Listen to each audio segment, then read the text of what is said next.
Last year, I did several pieces of content criticizing 5e Dungeons and Dragons combat, saying it was no good, it was slow, it didn't work that well, criticized it up and down. Well, I had guys come in from the new school, from the 5e new school, came over and yelled at me, right? Screamed at me about what I was saying, weren't happy. I had old school guys that were trying to disagree with me by saying, look, we are against 5e, but when you take away all of the optional, the core stuff, oh, it's still pretty good. And they're saying that as in to say, my criticism is wrong. Like, that's the idea. And there's a history of this. When I mention stuff, a lot of people just want to disagree because it's me saying it. Well, now recently I've noticed on several streams, several old school guys, all now mentioning, yeah, 5e combat sucks because it's slow. Oh, so, geez, the argument I made, where I was ahead of these people on the topic, they all disagreed with me. But now it's okay to say that what I was saying back then is actually the case. That 5e combat does suck and it's slow. You want to know why I said that? Because at the time I was reading through it, I was doing a review on it, and then I even went and ran 5e just to sort of, back up what I was saying. Actually get in and DM it. I did a lot of detailed content on pointing out the large economy of actions that eat up, so much time. Just basically how slow and how long the combat was, like average combat being like 2 hours and whatnot. I pointed all that out. It was detailed. But had a bunch of old school guys, not so many words, disagree with me. I had a bunch of new school people disagree with me. Again, somehow we end up here, and it's like, oh, now it's slow, and it is action economy is really, really bad when it comes to 5e combat. Thanks for letting me know, guys, that I was right back then. Some people get what I call a Condor DM, another name I go by on here, derangement syndrome, where everything I say, no matter how correct it is, they'll disagree because I said it.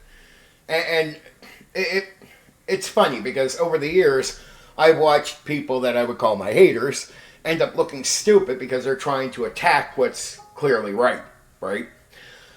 Here's what this happened on streams, at least from what I remember, at least 4 occasions I can clearly remember this happening, where guys in the old school would disagree with me just because I said something, and a week later they'd have a stream, and on that stream would be someone who maybe a friend or somebody from the outside.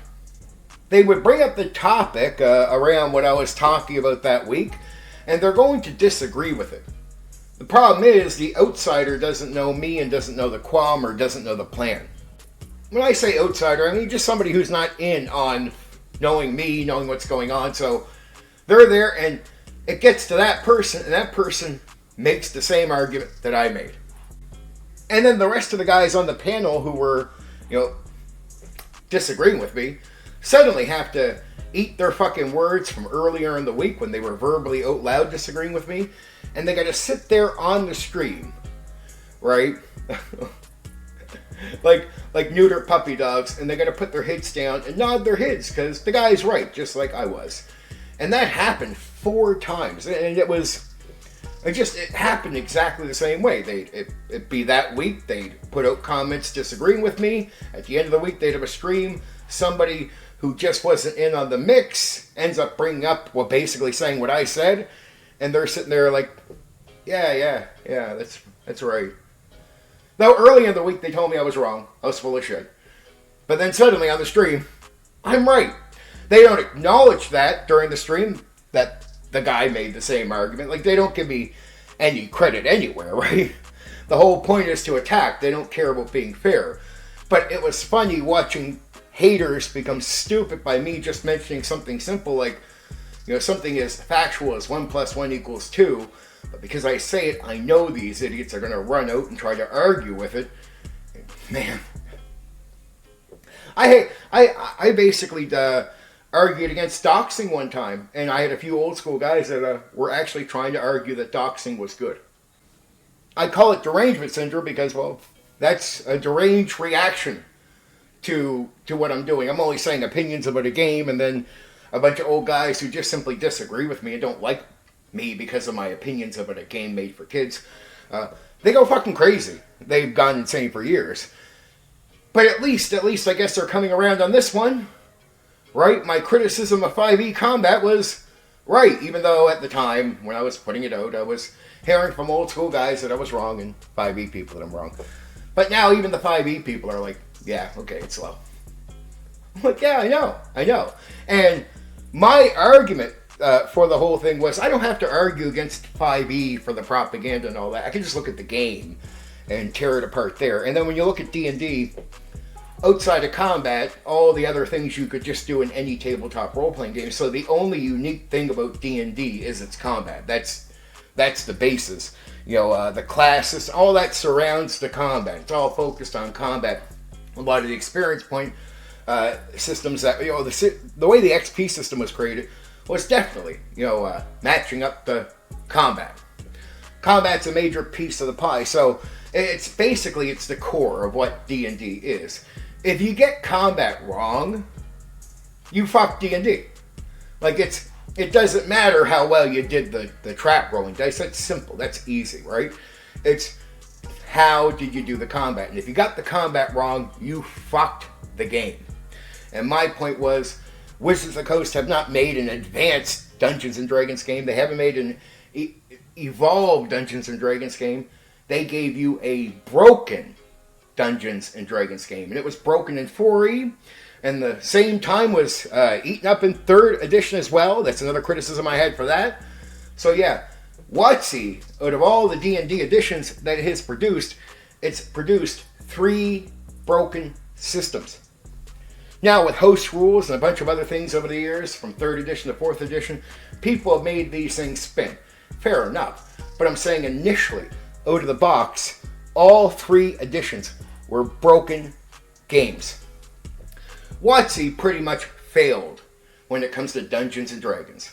Now, they might have succeeded in sales and all these other successes, but as far as just producing a good Dungeons and Dragons edition, all they did was produce 3 broken editions, which can't be classified as good if they're broken. And if the only good experience you have with these games is after you tweak them, make changes and fix them, well, there you go, right?